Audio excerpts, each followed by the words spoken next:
2:30 a.m., April 15th, 1912. The Titanic has been gone for 10 minutes, disappeared beneath the waves. The largest ship in the world now at the bottom of the Atlantic, 2.5 miles down, broken in two. Lifeboats are scattered across several square miles of black ocean. 706 survivors, freezing, traumatized, listening to a silence that's somehow worse than the screams that just faded. The temperature is 28 degrees Fahrenheit. Below freezing, the sea is calm, just water stretching in every direction, reflecting the stars. Brilliant stars, thousands of them. The Milky Way bright overhead, beautiful, indifferent.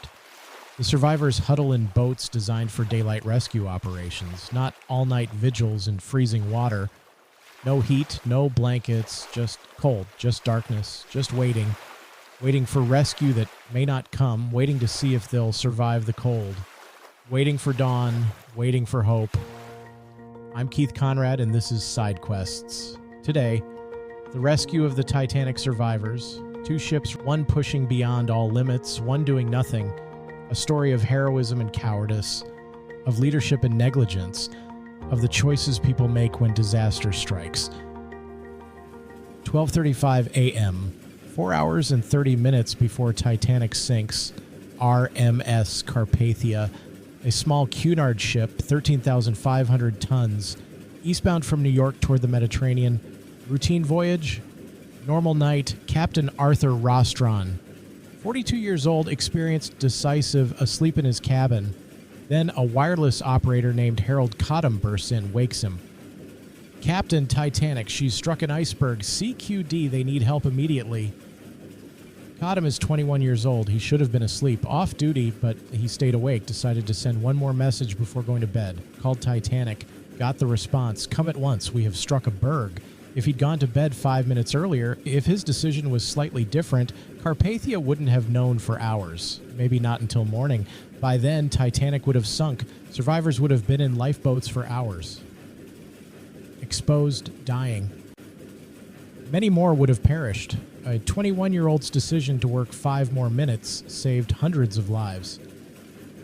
Rostron is instantly alert. No hesitation, no confusion, just orders, immediate, rapid-fire action. Carpathia's position 58 nautical miles from Titanic. At normal cruising speed, 14 knots, that's over 4 hours away. Too far if Titanic sinks quickly. Too far if something goes wrong. He needs speed. Every minute matters. Orders, full speed ahead. Shut off heat to passenger cabins. Divert all steam to engines. Push the ship beyond her design limits. 17 knots? 3 knots faster than she should go. Risk accepted because lives matter more than safety margins. The small ship begins to vibrate. Every rivet straining. The engines screaming, pushing, racing. Rostron prepares for arrival, plans every detail while the ship races through the darkness. Medical, prepare for injured, for hypothermia, for trauma. Blankets gathered, hot water bottles prepared, stimulants, brandy, coffee, soup being made in quantity. Accommodations, every space allocated. Dining rooms set up with cots. Officers' quarters made available for women and children. Crew will sleep wherever needed. Deck operations, lifeboats swung out, rope ladders rigged, cargo nets prepared.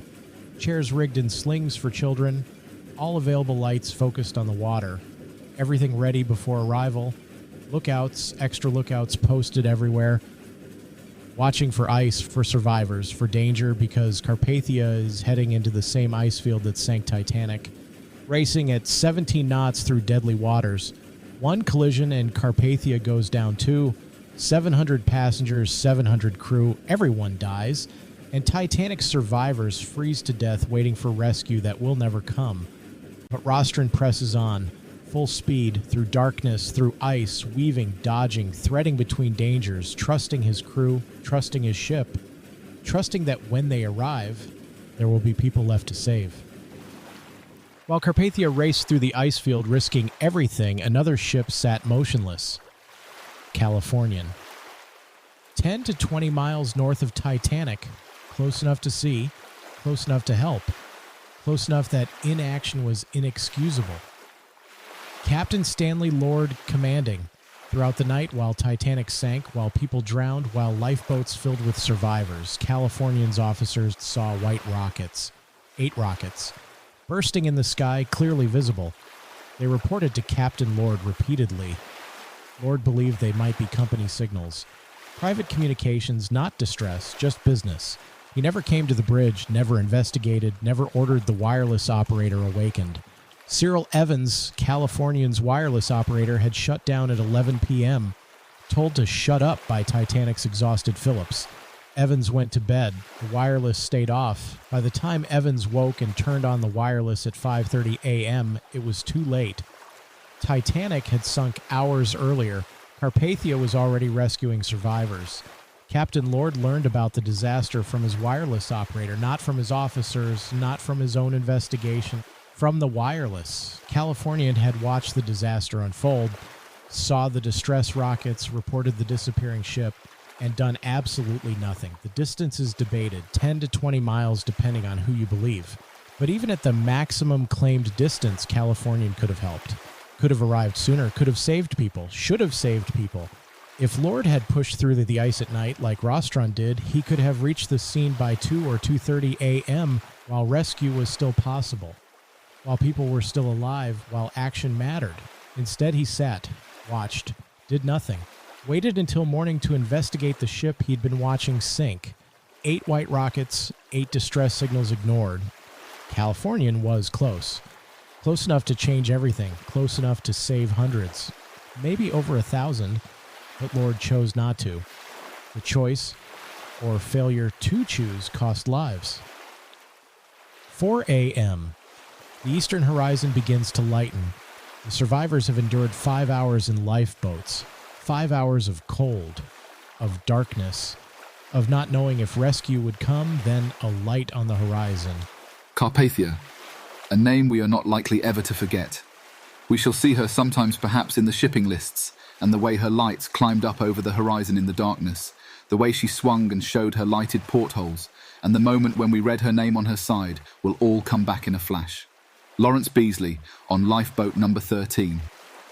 Green, white, a ship's lights, Carpathia. Arriving, the relief is overwhelming. Physical, some break down crying, others laugh hysterically. Rescue, salvation, hope. Then, suddenly, a flicker of hope revived. Somebody woke from their lethargic state and pointed a trembling finger at a dark speck on the horizon. A ship.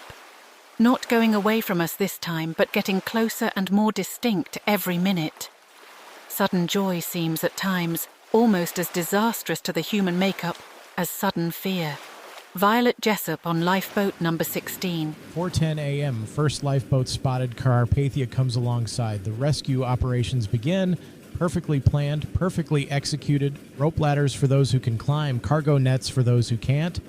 Chairs rigged in slings for children. Everything ready. Crew positioned. Medicine prepared. Blankets waiting. Hot coffee. Hot soup. The first survivor climbs the ladder. Helped aboard by strong hands. Wrapped in a blanket. Given hot coffee, led to a cabin, safe. Saved, then another, a steady stream, children hoisted in chairs, mothers climbing behind, injured lifted carefully, all welcomed aboard, all cared for. The procedure continues for 4 hours. Lifeboats, one by one, coming alongside, being emptied. Survivors brought aboard. Each boat has its own story, its own trauma. Lifeboat 6, Molly Brown's boat. After 5 hours of rowing, she's still encouraging others, still leading. The woman who will be remembered as unsinkable Molly Brown. Lifeboat 14, 5th Officer Harold Lowe's boat, the only officer who returned for survivors. He rowed back through the debris field, found mostly dead, but 4 or 5 people still alive, barely conscious, frostbitten, pulled them aboard, saved them. Lifeboat 4, Madeline Astor aboard, 18 years old, pregnant, widow, though she doesn't know it yet. Looking for her husband, John Jacob Astor, in every face, not finding him. He's gone. Drowned. She just doesn't know yet. Collapsible B, the overturned boat. 30 men balanced on the bottom all night. Many died during the darkness. Slipped off, disappeared.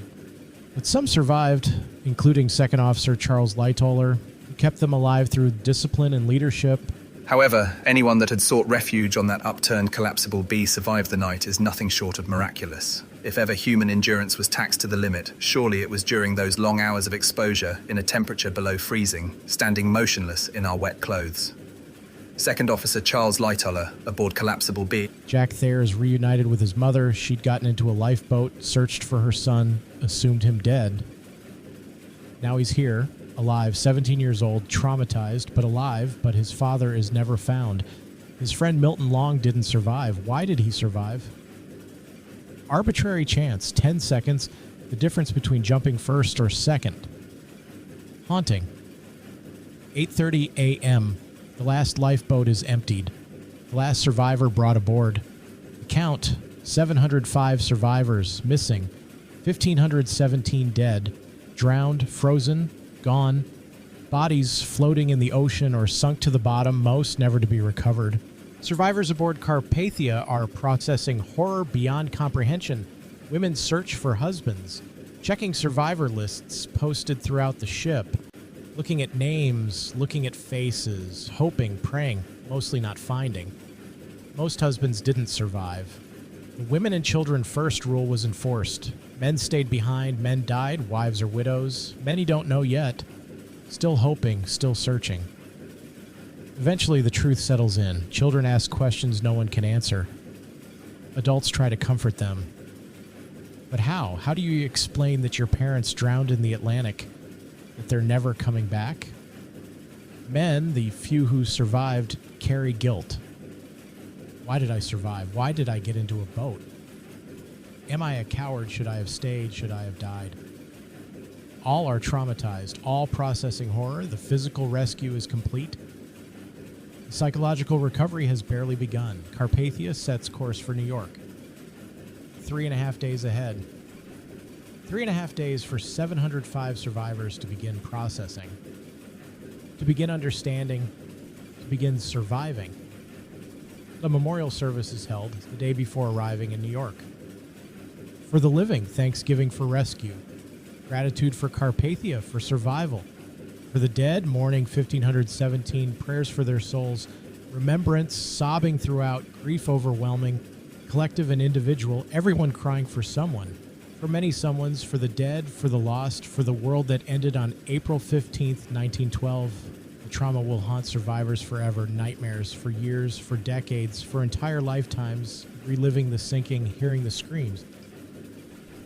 Seeing bodies, feeling the cold, and over and over, some will never fully recover. Some will commit suicide years later. Some will spend 84 years in fear. Some will need the disaster retold to make sense of it. Titanic took 1,517 lives that night. For the survivors, it will take more. Slowly, over decades, through trauma and guilt and nightmares and loss. Thursday, April 18th, 1912. 9:30 p.m. Carpathia approaches New York Harbor. 30,000 people waiting at Pier 54, families hoping for reunions, press swarming for stories, the world watching, waiting, wanting to know. The survivors are about to face the next ordeal, the world's attention, the questions, the scrutiny, the impossible task of explaining what happened. Meanwhile, other ships search the ocean, recovering bodies. 300 bodies brought to Halifax, buried in 3 cemeteries. A permanent memorial to Titanic's dead, but most, over 1,000, are never recovered. Still on the ocean floor, still in the wreck, still waiting, forever. The disaster changed everything. Technological confidence shattered. Regulations transformed. Society questioned. But that's the story for next time. In the premium episode, you'll hear the full rescue story. The personal moments, the survivors searching for loved ones and not finding them. The guilt of survival, the trauma that lasts forever. The bodies recovered and the thousands never found. You'll hear from survivors, from those who lived and carried the guilt, from those destroyed by it. You'll understand that rescue was just the beginning. The real ordeal came after, processing loss, surviving guilt, living when 1,500 died. Next time on Sidequests, Arrival, reunions and losses, the inquiries, the blame, the changes, and the question that will haunt survivors forever: why did I live when they died?